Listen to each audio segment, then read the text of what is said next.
दोस्तों, आज की वीडियो में हम बात करेंगे एक ऐसे सवाल पर जो मुझसे एक क्लिनिकल साइकोलॉजिस्ट ने पूछा व्हाट्सएप पर। एक मोहतरमा है, उन्होंने मुझे कहा कि आखिर क्यों कुछ लोग इनबॉक्स में आकर हमें सेक्सुअलाइज्ड कंटेंट सेंड करते हैं, हमें बहुत ही अश्लील किस्म की, बहुत ही फहाश किस्म की तस्वीर या कंटेंट या चीज़ें सेंड करते हैं। लेकिन जब हम ऐसे लोगों की वॉल पर जाएं तो उन्होंने ना दुनिया जहाँ की अहादीस और कुरान की आयतें शेयर की हुई होती हैं अपनी वॉल पर, और दुनिया जहाँ के सारे अच्छे कोट्स, अच्छी बातें, नेकियां, ये सब आपको उनकी वॉल पर देखने को मिलेगा सोशल मीडिया पर। उन्होंने मुझसे कहा कि इस बात पर वीडियो बनाई जाए, और वो जानना चाहती हैं कि ऐसे लोगों की क्या नफ्सियात होती है जो अपनी फेसबुक वॉल पर कुछ और होते हैं लेकिन इनबॉक्स में आपको उसके बिल्कुल अपोजिट मैसेजेस सेंड करते हैं। तो सबसे पहले तो मैं बात करूंगी उन लोगों की जिनकी ऐसी नफ्सियात होती है। अब यहाँ पर मैं लोगों से पहले ना इस मुल्क का जो कल्चर है, जो हमारे मुल्क का निज़ाम है, जो हमारी हुकूमत है, जो पॉलिसीज़ हैं, यहाँ पर जो भी स्ट्रक्चर है, पहले मैं उसे कोसूंगी। क्योंकि ये जो मुल्क है ना और हमारे जो इदारे हैं इस मुल्क में, वो एक सौतेली, साइकोपैथ, सोशियोपैथ, मिलिग्नेंट नार्सिसिस्ट माँ है जो कि अपने ही शहरियों की दुश्मन है, खून चूस रही है। हमारे मुल्क में जो हमारे मुहाफिज हैं वही सरमाएदार भी हैं, और जो सरमाएदार हैं वो मुहाफिज भी हैं। समझ गए होंगे आप। तो अब प्रॉब्लम ये है ना कि जब मुल्क ऐसा होता है कि जहाँ पर लोगों को अपने आप का इजहार करने की ना इजाज़त नहीं होती, सेल्फ एक्सप्रेशन की परमिशन नहीं है, इजाज़त नहीं है, गुर्बत है, लॉ नहीं है, दो नंबरी है, करप्शन है, जो भी बुराई आपके मुंह पर आ रही है इस वक्त वो आपको इस मुल्क में मिल जाएगी। तो ऐसे में जो कौमें होती हैं ना वो बहुत ट्रॉमेटाइज्ड हो जाती हैं, और हमारे यहाँ पर जो सेल्फ एक्सप्रेशन है उसका इजहार करने की इजाज़त तो घर में भी नहीं है। अपने जज्बात का तो आप इजहार नहीं कर सकते। हमारे यहाँ पर ना बच्चों को खोखली इखलाकियात के बोझ तले दबा दिया जाता है, वो इखलाकियात, वो मोरल वैल्यूज़ जिन्हें इस माशरे में कोई भी फॉलो नहीं करता। अभी जो मंजर कशी मैंने की है, इस मंजर कशी को हम समझेंगे कार्ल यूंग के शैडो और ईगो और परसोना के ज़रिए। अगर कार्ल यूंग ज़िंदा होते ना और पाकिस्तान विज़िट करते, तो पाकिस्तान जो है ना वो उनकी रिसर्च के लिए ना फील्ड एक्सपेरिमेंट होता बहुत बड़ा। क्योंकि यहाँ पर आपको शैडो, ईगो और परसोना की ना बड़ी आला किस्म की मिसाल मिलेगी। क्यों? क्योंकि मेरी एक बात याद रखिएगा, हम जब भी लोगों को या अपने बच्चों को घर में उनके जज्बात का इजहार नहीं करने देते, उन पर खोखली बेकार किस्म की इखलाकियात का बोझ डालते हैं, उन्हें ट्रॉमा लगता है, तो ऐसा जो बच्चा होता है ना वो बहुत सारी अपनी सब पर्सनालिटीज़ बना लेता है, यानी कि कई मुख्तलिफ शख्सियात, और इस सब के बारे में इसको खुद भी पता नहीं होता, वो अनकॉन्शियस होता है, उसको नहीं पता होता उसकी एक पर्सनालिटी क्या है जो आपको इनबॉक्स में आकर फहाश किस्म के मैसेजेस कर रही है या तस्वीर सेंड कर रही है, और दूसरी पर्सनालिटी क्या है जो कि उसके फेसबुक वॉल पर रिलीजियस कंटेंट शेयर कर रही है। और ज़्यादातर हमारे माशरे में ना लोगों को नहीं पता होता कि वो जो कर रहे हैं वो क्यों कर रहे हैं। वो अपने आप से बहुत डिस्कनेक्टेड होते हैं। जितना रिलीजियस परसोना होगा, यानी कि जितना मजहबी कोई इंसान दिखने की कोशिश करेगा, उतना ही बड़ा डार्क उसका शैडो, उसका अपोजिट फैक्टर उस इंसान में मौजूद होगा। अगर तो वो इंसान अपनी हरकतों से, अपने जज्बात से अवेयर नहीं है, अगर उसको नहीं पता कि उसकी बहुत सारी सब पर्सनालिटीज़ हैं, यानी कि कई मुख्तलिफ छोटी छोटी शख्सियात, छोटे छोटे चेहरे और मास्क उसके मौजूद हैं, तो ये जो है ना ये हमारे माशरे का एक बहुत बड़ा इशू है। तो यहाँ पर हम इसे ट्रॉमा कहते हैं, हम इसे शैडो कहते हैं, हम इसे सब पर्सनालिटीज़ कहते हैं जो कोई भी इंसान अपने अंदर बना लेता है। जब वो ट्रॉमा से गुजरता है, उसको अपने इमोशंस की अवेयरनेस नहीं होती, या फिर वो गुर्बत में रह रहा है, या नार्सिसिस्टिक वालिदैन है, बहुत सी वजूहात हो सकती हैं। और हमारी सोसाइटी तो आप देखें ना कैसी है, इस सोसाइटी से तो आप एक्सपेक्टेशन नहीं रख सकते कि ये बहुत ज़्यादा अच्छे से बिहेव करेगी, समझदार सोसाइटी बनेगी। आप सब ने अक्सर नोट किया होगा ना कि जो खातून या जो मर्द हजरात बहुत ज़्यादा रिलीजियस बनने की कोशिश करते हैं, बहुत ज़्यादा रिलीजियस दिखते हैं, अक्सर उनकी कुछ ऐसी एक्टिविटीज़ होती हैं जो रिलीजन से बिल्कुल अपोजिट होती हैं और उसमें वो मुलविस पाए जाते हैं। तो फिर लोग हंसते हैं, उनका मजाक उड़ाते हैं, लेकिन अक्सर औकात उन्हें खुद भी पता नहीं होता कि वो क्यों ऐसा कर रहे हैं, क्यों उनकी दो शक्लें हैं, क्यों उनके दो मास्क हैं और उन दोनों पर्सनैलिटीज़ के बारे में वो कुछ भी नहीं जानते। तो यहाँ पर मोहतरमा मैं आपसे यही कहूँगी कि जब भी आप ऐसे लोगों को अपने इनबॉक्स में पाएँ, आपको मैसेजेस कर रहे हैं, तो समझ जाएं कि ये जानबूझकर नहीं कर रहे हैं। बहुत से लोगों को ना पता ही नहीं होता कि वो क्यों ऐसा कर रहे हैं। उनके एक्शंस उनके कंट्रोल में नहीं होते क्योंकि वो अपनी शख्सियत का इजहार खुलकर नहीं कर सकते। उन पर इखलाकियात का बहुत बड़ा बोझ है उनके कंधों पर। उनको एक पर्सोना, एक मास्क लगाकर एक पर्सनैलिटी, एक ख़ास मखसूस किस्म की शख्सियत इस माशरे में मेंटेन करनी होती है। तो डिजिटल प्लेटफॉर्म जो होता है ना, जहाँ पर आपकी शक्ल कोई नहीं देख सकता, आपका नाम कोई भी आप नाम रख सकते हो, तो ऐसा जो प्लेटफॉर्म होता है वो इस किस्म के लोगों के लिए ना आसान जगह होती है, अच्छी जगह होती है अपने दबे हुए जज्बात का इजहार करने के लिए, अपनी उस सब पर्सनालिटी को एक्सप्रेस करने के लिए जिसे वो अपने रोज़मर्रा की ज़िंदगी में किसी के सामने बयान नहीं कर सकते।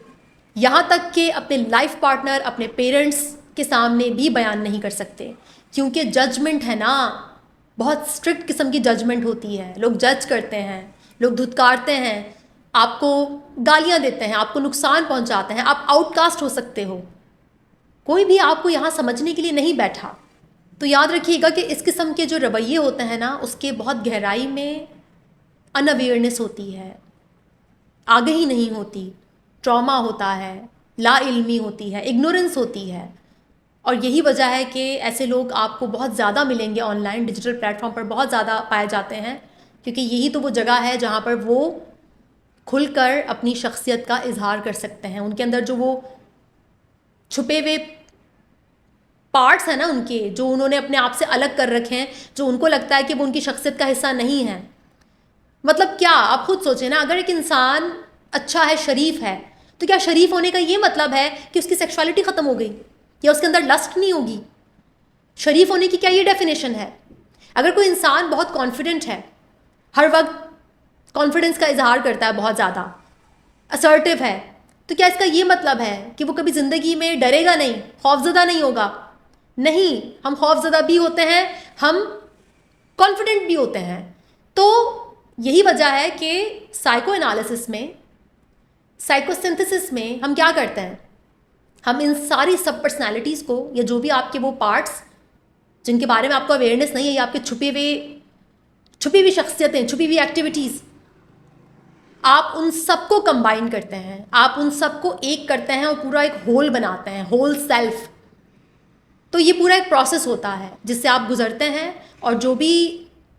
आपका ट्रॉमा है आप उसे हील करते हैं, जो भी आपके सेल्फ सबोटाजिंग बिहेवियर्स हैं आप उन्हें बेहतर करते हैं, आप उन्हें ठीक करते हैं, आप अपने शेम को ख़त्म करते हैं। और जो भी आपके कंधों पर खोखली, अनरियलिस्टिक इखलाकियात का, उम्मीदों का, एक्सपेक्टेशंस का जो बोझ आप पर डाला गया ना, आप उसे अपने कंधों पर से हटा देते हैं। तो यही वो पॉइंट्स थे, यही वो बिहेवियर्स थे जो कि कार्ल युंग और रॉबर्टो एसाजोली ने ऑब्ज़र्व किए और फिर उन्होंने अपनी अपनी थ्योरीज़ दी क्योंकि उनको ये सब ऑब्ज़र्व करने का मौका मिला अपने क्लाइंट्स में। अब बात करेंगे कि अगर आप डिजिटल हरासमेंट से गुजर रहे हैं तो आपने कैसे उसके साथ डील करना है, कैसे आपने अपनी मेंटल हेल्थ को बेहतर करना है। सबसे पहला पॉइंट तो उन मोहतरमा के लिए और आपके लिए भी ये है कि अपनी पर्सनैलिटी पर गौर करें कि क्या आप बहुत ज़्यादा हसास हैं, आप बहुत ज़्यादा सेंसिटिव इंसान हैं। तो अगर आप सेंसिटिव इंसान हैं और आप बातों को, चीज़ों को, मामलात को बहुत डीपली फील करते हैं या ऑब्ज़र्व करते हैं, तो ये आपकी कमज़ोरी नहीं है, ये आपकी ताकत है। लेकिन उसे ताकत बनाने में ना आपको थोड़ा सा अपने ऊपर काम करना होगा, वर्क करना होगा। हम सब जानते हैं कि हम दूसरे लोगों का रिएक्शन तो कंट्रोल नहीं कर सकते, लोग तो ऐसे होते हैं, लेकिन हमें इग्नोर करना होगा, अब ये बातें कहने में तो बहुत आसान होती हैं, लेकिन हर इंसान के लिए इस पर अमल करना बहुत मुश्किल है। अगर आप एक सेंसिटिव इंसान हैं तो आपके लिए इस बात पर अमल करना मुश्किल है कि आप लोगों का जो नेगेटिव कमेंट है या जो वो फहाश कंटेंट आपके साथ शेयर कर रहे हैं या कुछ भी आपको हरास कर रहे हैं, आप उसे इग्नोर कर दें, यह आपके लिए बहुत मुश्किल होगा। तो उसके लिए सबसे पहली और इम्पॉर्टेंट जो थेरेपी है वो तो है अवॉइडेंस थेरेपी, कि आपने अवॉइड करना है, आपने ऐसे लोगों के मैसेजेस नहीं खोलने। लेकिन अगर आप ऐसी सिचुएशन में हैं जहाँ पर आप अवॉइड नहीं कर सकते, जहाँ पर आपको खोलना पड़ता है, आपको बात करनी पड़ती है, और पहले तो बंदा सही बात कर रहा है लेकिन आप देख रहे हैं कि स्लोली ग्रेजुअली वो सेक्शुअलाइज्ड बातें कर रहा है या वो कंटेंट आपके साथ शेयर कर रहा है और आपको समझ आ रहा है कि ये मुझे हरास कर रहा है, तो आपने वहीं पर ही उस इंसान को ब्लॉक कर देना है। तो उसे ना ब्लॉक करने के बाद या अनफ्रेंड करने के बाद आपने बैठना है और अपनी बॉडी में अपनी अवेयरनेस लेकर आनी है, अपने इमोशंस पर गौर करना है कि आप क्या फील कर रहे हैं।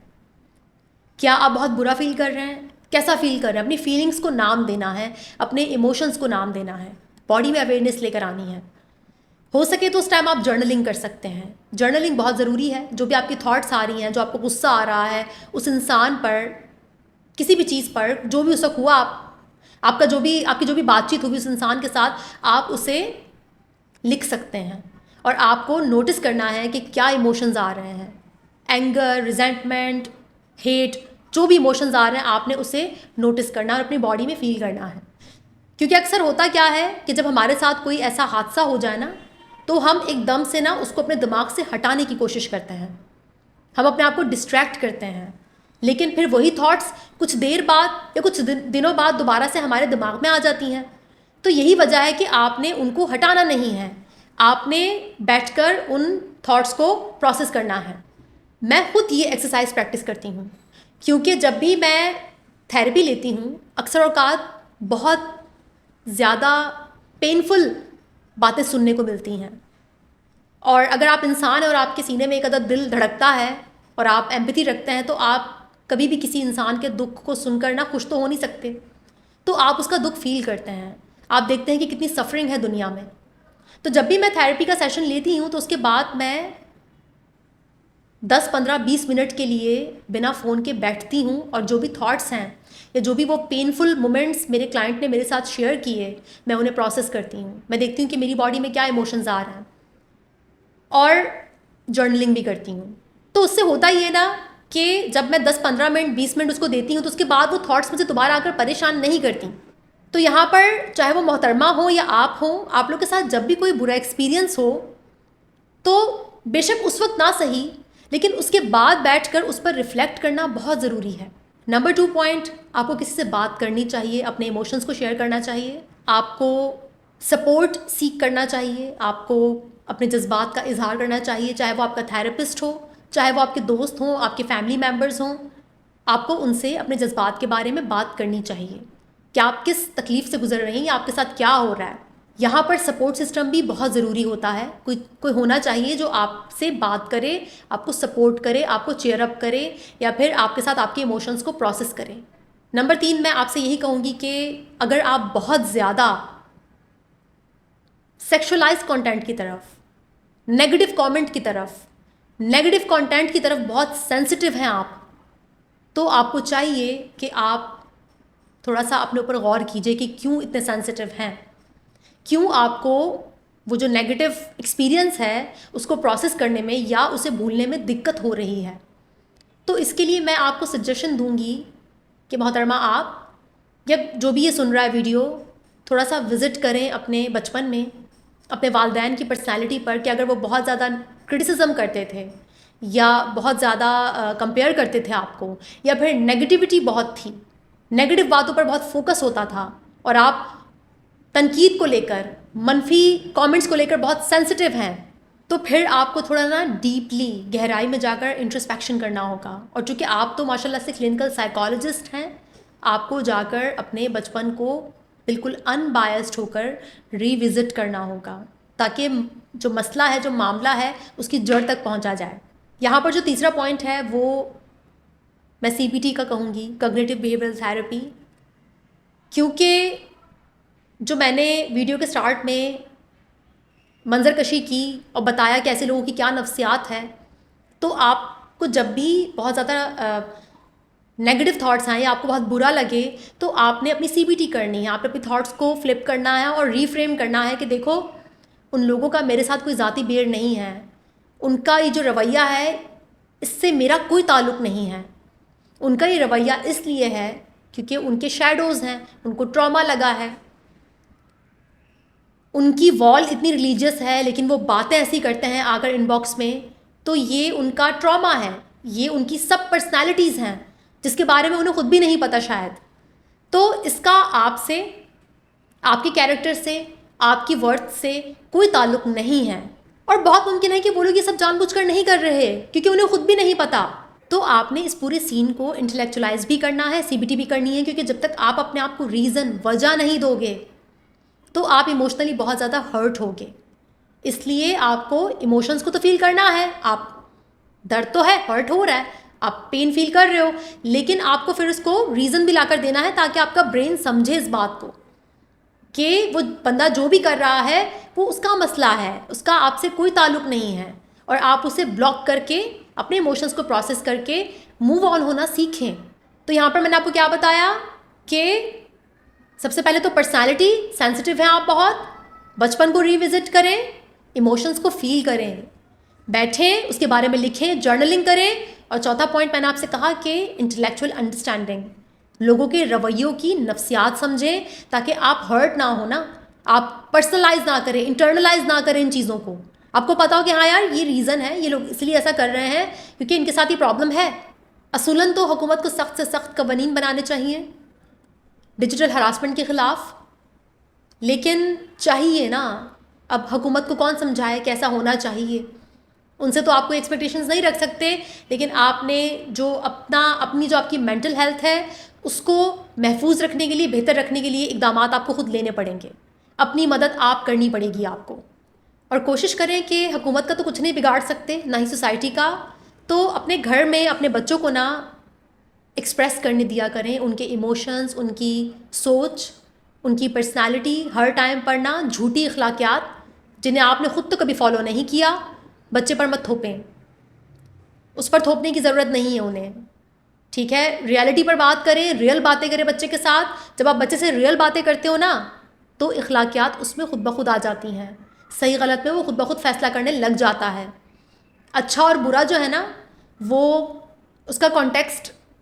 डिफरेंट होता है, जो मेरे लिए अच्छा है वो आपके लिए अच्छा नहीं होगा, लेकिन जब बात सही गलत की आती है ना तो इतनी अकल इंसान में होती है कि वो जान सके कि क्या सही है और क्या उसके लिए गलत है। लेकिन हम बच्चों को मौका ही नहीं देते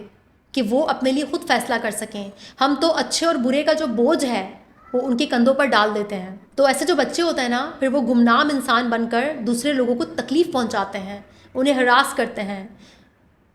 डिजिटल प्लेटफॉर्म पर भी और हकीकी ज़िंदगी में भी। उम्मीद करती हूँ कि शायद कभी हमारी सौतेली नार्सिसिस्टिक साइकोपैथ और सोशियोपैथ हुकूमत को